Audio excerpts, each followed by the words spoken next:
पाकिस्तान का जो जुडिशरी है वो इतना काबिल है कि वो ना सिर्फ अदालत चलाते हैं, वो तो जनाब स्पीकर डैम भी बना सकते हैं। जब इंसाफ की बात आती है तो आइन और कानून को फैसिलिटेट करना चाहिए, हमारा मुल्क में एक रुकावट बन जाता है। यहाँ पाकिस्तान की सियासत में एक स्टॉर्म इन टी कप को एक फुल ब्लोन कॉन्स्टिट्यूशनल क्राइसिस में तब्दील किया जा रहा है।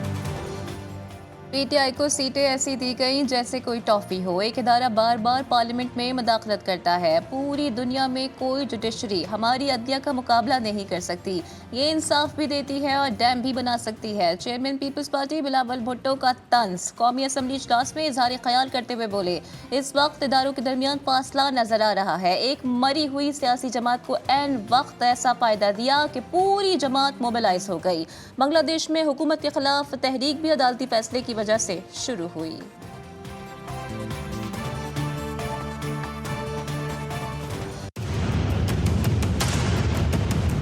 सियासी कारकुन हैं, वो जो बांग्लादेश का हालात है वो बड़े गौर से देख रहे हैं। एहतजाज वहां शुरू हुआ, एहतजाज फौज में उनके जंग था उनके शहीदों के कोटा के ऊपर कि ये ना हो। उस कोटा को 2018 में और उनकी अदालत ने बहाल कर दी।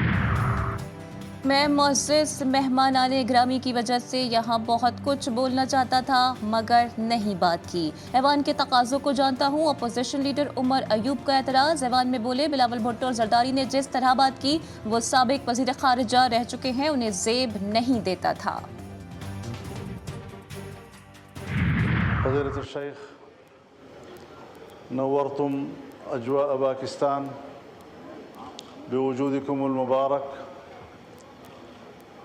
वशर्रफ़्तुम बरलमान पाकिस्तान बिक़ुदूमिकुमुल मयमून व मजलिस शूरा।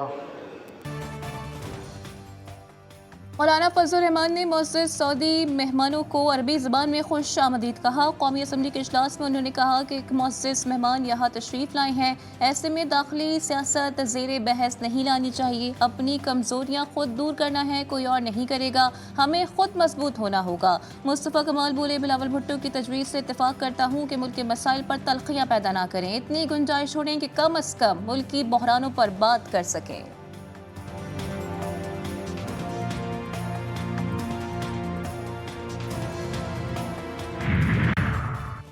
स्पीकर अयाज सादिकी ज़ेर सदारत कौमी असम्बली का इजलास। इमाम मस्जिद नबवी डॉक्टर सालेह बिन मोहम्मद अल बुदैर ने कुरान पाक की तिलावत की। अरकान ने डेस्क बजाकर इमाम मस्जिद नबवी का खैर मकदम किया। फैसल मस्जिद में नमाज जुमा की इमामत, खुतबा जुमा में ग़ज़ा और फ़लस्तीन के मज़लूमों की हिमायत।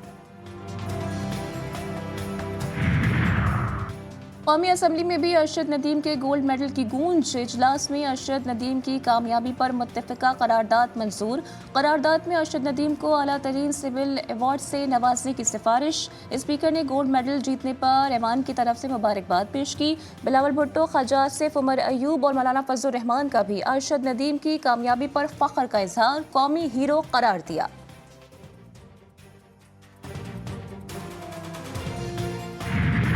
अरशद नदीम का ओलंपिक्स में रिकॉर्ड। पाकिस्तानी 40 साल बाद गोल्ड मेडल जीत लिया। कौमी हीरो अरशद नदीम ने 92.97 मीटर की जेवलिन थ्रो करके नया ओलंपिक रिकॉर्ड अपने नाम किया। अरशद नदीम का कहना है कि मैं रिदम में था और पूरी उम्मीद था कि गोल्ड मेडल जीतूंगा। आज मेरा दिन था, मैं इससे ज्यादा दूर भी थ्रो कर सकता था।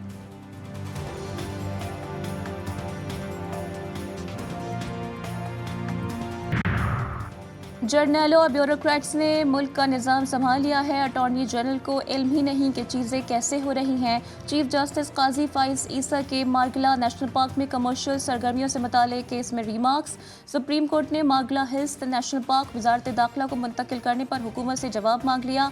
हाउसिंग मंसूबे पाइन सिटी की तफसीलात भी तलब।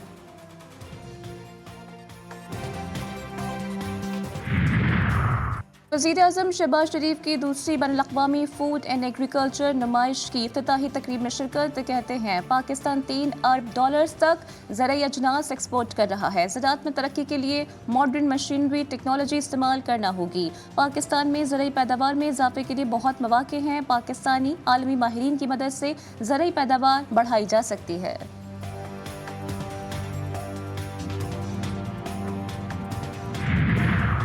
वज़ीर आज़म शहबाज शरीफ की वज़ीर आला हाउस आमद, वज़ीर आला सिंध मुराद अली शाह से मुलाकात, वफाक और सिंध के मुख्तलिफ मामलात पर गुफ्तगू हुई। वज़ीर आज़म शहबाज शरीफ तुर्क सरमायाकारों के वफ़द से भी मिले, तिजारती ताल्लुकात पर तबादला ख्याल। वज़ीर आज़म की तुर्किया के सरमायाकारों को हर किस्म की सहूलत फराहम करने की हिदायत।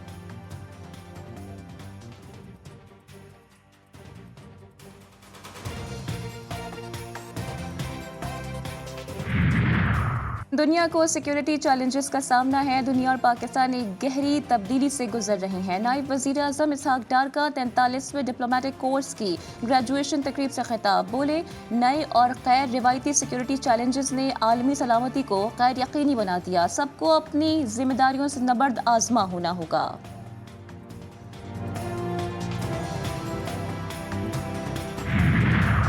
वफाकी वज़ीर दाखिला मोहसिन नकवी की सऊदी अरब के सफ़ीर से मुलाकात, बाहमी दिलचस्पी के उमूर और पाक सऊदी ताल्लुकात के फ़रोग़ पर तबादला ख्याल। मोहसिन नकवी बोले सऊदी अरब हमारे लिए बेपनाह अक़ीदत और एहतराम का महवर है, हमेशा मुश्किल में पाकिस्तान का भरपूर साथ दिया। सऊदी सफ़ीर ने कहा कि पाकिस्तान के साथ भाइयों जैसे ताल्लुकात हैं।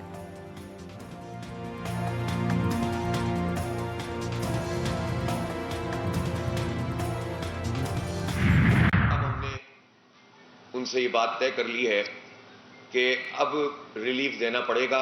जमात इस्लामी की कमेटी और हुकूमत की कमेटी खत्म नहीं हुई है, बल्कि हमने उसको कहा है कि वो मीटिंग भी करेगी और अमल दरामद का जायजा भी लेगी, बिजली के बिलों के हवाले से भी, तनख्वाहदारों के हवाले से भी, ताजिरों के टैक्स के हवाले से भी।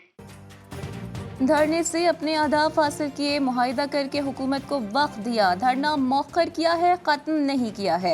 हम मुकर्रर मुद्दत तक हुकूमती इक़दामात का इंतज़ार करेंगे। हुकूमत को बताया है कि बचने का वाहिद तरीका ये है कि अपने अखराजात कम करे। अमीर जमात इस्लामी हाफिज़ नईमुर रहमान की न्यूज़ कॉन्फ्रेंस, बोले फ्यूल एडजस्टमेंट के नाम पर बिजली पर टैक्सेस बिल्कुल गलत है। हुक्मरानों को समझ लेना होगा और मुआहिदे पर अमल करना होगा।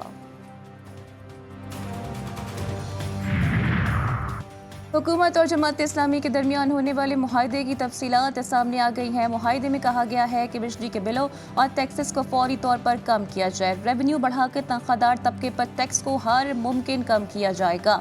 बड़े जागीरदारों और लैंड होल्डर्स पर इनकम टैक्स का मौसर निज़ाम वज़ा किया जाएगा। IPPs के मुआहिदों पर मुकम्मल नज़रसानी की जाएगी। कैपेसिटी पेमेंट्स की अदायगी बिजली फी यूनिट की कमी से मुंसलिक होगी। मुआहिदे में हुकूमत की टास्क फोर्स के नुकात भी शामिल।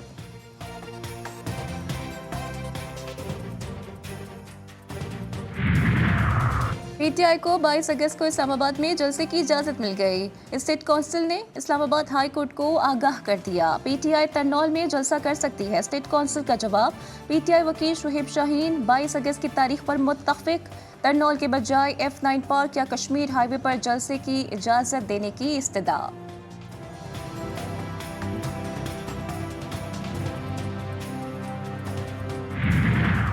इलेक्शन तरमीमी एक्ट 2024 लाहौर हाई कोर्ट में भी चैलेंज। वफाकी हुकूमत, इलेक्शन कमीशन, सदर और वज़ीर आज़म को फरीक बनाया गया। मौक़िफ़ इख्तियार किया गया कि सुप्रीम कोर्ट के फैसले को ख़त्म करने के लिए इलेक्शन एक्ट में 4 तरमीम की गई। तरमीमी एक्ट बहस किए बगैर और मुतालिका कमेटी की मंजूर के बगैर पास किया गया। अदालत इलेक्शन एक्ट 2024 के सेक्शन 1, 2, 3 और 4 कलअदम करार दे। दरख्वास्त में इस्तदा।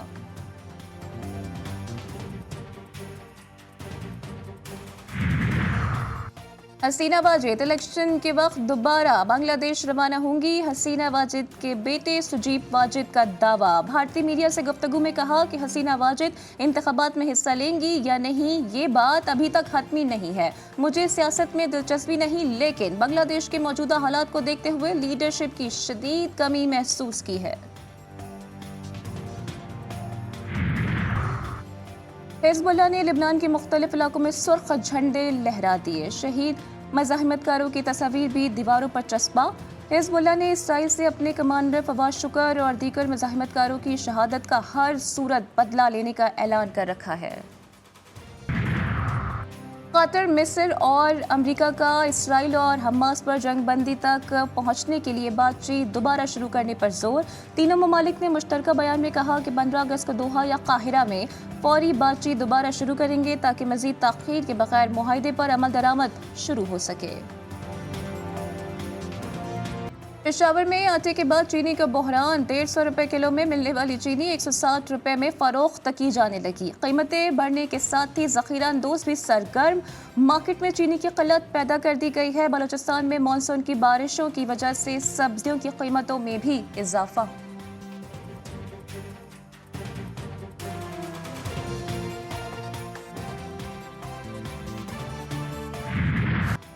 कराची की आइडियल सड़क हालिया बारिश के बाद शहरियों के लिए डरावना ख्वाब बन गई। BRT प्रोजेक्ट और बारिश के बाइस यूनिवर्सिटी रोड जगह जगह से टूट फूट का शिकार। मिनटों का सफर घंटों में तब्दील। शहरी कहते हैं समझ नहीं आता कि इलाज अपना कराएं या अपनी गाड़ी का। गाड़ी का सत्यानाश हो जाता हमारी। एक तो हम खुद कमाने वाले हैं और स्टूडेंट बेस पे सही, हमारे तो हालात बुरे याद हैं। बहुत परेशान हो गए हैं, दूसरी रोजी नहीं है। इसके बावजूद रोडें इतने ख़राब हैं कि रोज़ाना गाड़ी ख़राब हो जाती है। और रवा हफ्ते मुल्क में मजीद मानसून बारिशों की पेशगोई। आज से 12 अगस्त के दौरान बलाई वस्ती इलाकों, मरी गलियात और इस्लामाबाद समेत पंजाब के मुख्तलिफ इलाकों में तेज़ हवाओं और गरज चमक के साथ बारिश का इम्कान। पहाड़ी इलाकों में लैंडस्लाइडिंग और मैदानी इलाकों में अर्बन फ्लडिंग का खदशा।